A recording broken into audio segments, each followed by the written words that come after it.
MBTI 요즘 모르는 분들 없는 것 같아요. 소개팅을 할 때, 어디엔가 지원을 해야 할 때 MBTI 유형으로 소개하시는 분들도 많고 굉장히 위험하죠. 조금 위험하지 않나 하는 생각이 듭니다. 가장 큰 문제점인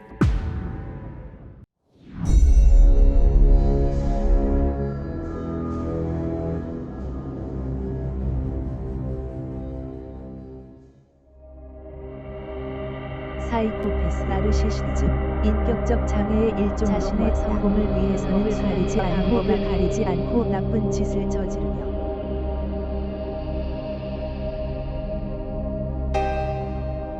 굉장히 위험하죠. 타인을 지배하려고 하고 때로는 착취하기도 하고 이러니까 조금 위험하지 않나 하는 생각이 듭니다. 안녕하세요. 인지심리학 공부하고 있는 김태훈입니다. 이번 시간부터 그동안 좀 잘못 사용되고 있는 개념들을 제대로 한번 알아보는 그런 시간을 가져보려고 합니다. 예를 들면 MBTI라던가 가스라이팅, 사이코패스 이런 것들에 대해서 요즘 관심들이 굉장히 많으신데요. 저희가 듣기에는 조금 잘못 사용되고 있는 부분이 있고 그러다 보니까 혹시 다른 사람들한테 의도하지 않은 상처를 주는 경우도 있습니다. 그래서 저희와 함께 그 용어들을 제대로 알아보는 시간을 가져보겠습니다.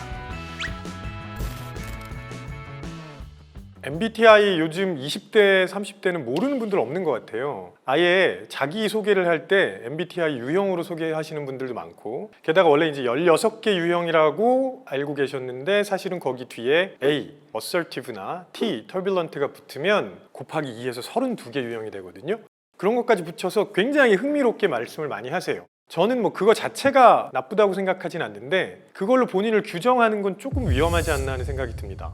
예를 들어서 내가 특정 유형이다. 그럼 평생 그런 유형으로 살아가실 거예요? 그게 과연 괜찮을까요?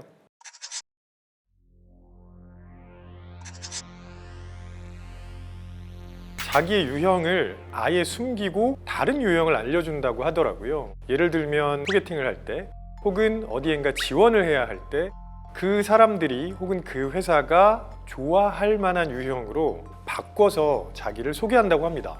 제가 보기에는 굉장히 위험합니다. 왜냐하면 사람들은 잘못 소개한 유형을 듣고 그 사람에 대해서 생각하기 시작하는데요. 어느 순간 이거 혹시 나 속인 거 아니야? 라는 생각이 들면 갑자기 큰 배신감을 느낄 수밖에 없죠. 그때까지 쌓아왔던 신뢰는 바로 무너질 수밖에 없어요.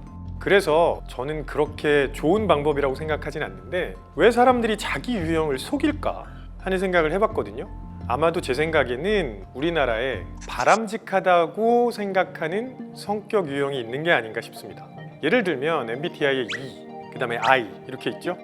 사람들은 I보다는 E를 훨씬 더 선호하고요. S와 N 중에는 S를 조금 더 선호하는 것처럼 보이고 그리고 J와 P 중에는 J를 좀 더 선호하는 것처럼 보입니다. 그래서 내가 가진 유형이 거기에 맞지 않으면 사람들이 선호하는 유형으로 사람들이 바람직하다고 생각하는 유형으로 바꿔서 말하는 거죠. 그런데 만약에 세상에 모든 사람들이 똑같은 유형이라면 어떨까요? 아마 지구상에 호모사피엔스는 존재하지 않을 겁니다. 그래서 이렇게 바꿔서 말하는 거 다시 한번 고민해 봐야 될 것 같습니다.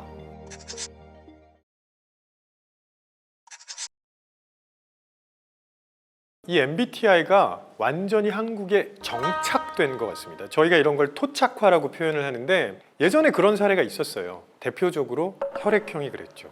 만나면 누구나 혈액형을 물어보고 혈액형으로 그 사람의 성격을 판단하고 혈액형으로 누군가와 관계를 유지할지 말지도 결정하고 그런 것처럼 지금 토착화가 되어 가고 있는 게 아닌가 싶어요.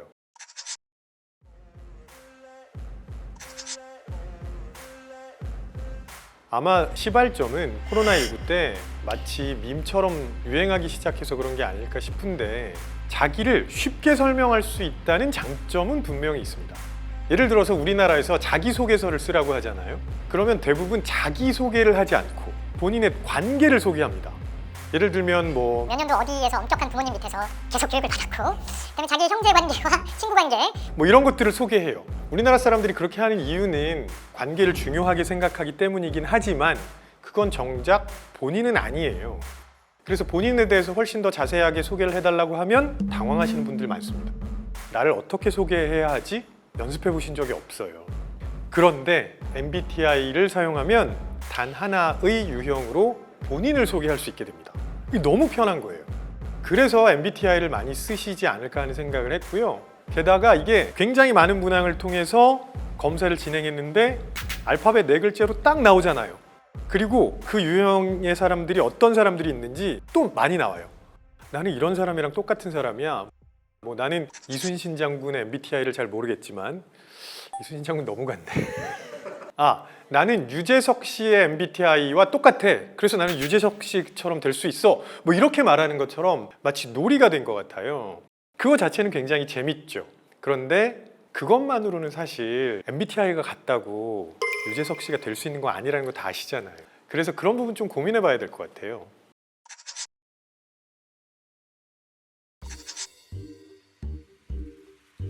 MBTI랑 성격 검사는 다르죠. 그러니까 심리학에서는 성격에 대해서 굉장히 오랫동안 관심을 많이 가져왔고 여전히 많은 연구가 진행되고 있는데 예전에는 이걸 유형으로 나누려고 했습니다. 그런데 그렇게 유형으로 구분해 버리니까 그 사람이 가지고 있는 고유의 특성이 다 사라져 버립니다.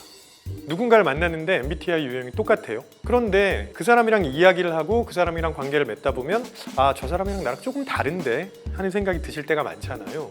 그거는 실제 성격이 조금 다르기 때문이죠.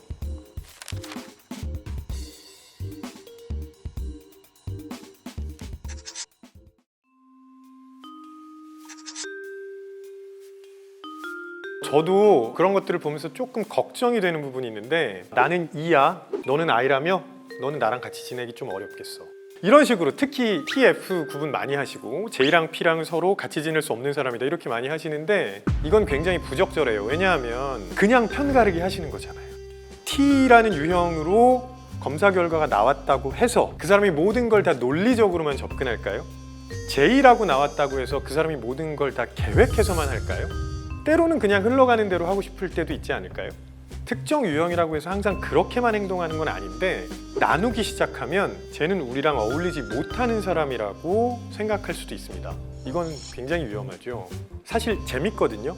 아, 저 사람 나랑 비슷한 사람이구나. 그래서 같이 만나서 잘 어울릴 수 있으면 그걸로 굉장히 좋은 놀이가 된다고 생각합니다. 그런데 거기까지만 하셨으면 좋겠어요. 그것보다 더 넘어가서 쟤는 이상한 사람이야 라던가 쟤는 나랑 어울릴 수 없는 사람이야 라던가 이렇게 가면 가장 큰 문제점인 편가르기, 혐오가 발생할 수 있다는 거 잊지 않으셨으면 좋겠습니다. 교수님한테 MBTI 물어보시는 분들도 많아요. 저의 MBTI가 뭔지 물어보시는 분들 되게 많은데요. 솔직히 잘 기억이 나지 않습니다. 제가 30년 전에 MBTI 한번 했다가 그 이후로 한 번도 한 적이 없어서 한번 해봐야 되나 하는 생각도 하고 있습니다.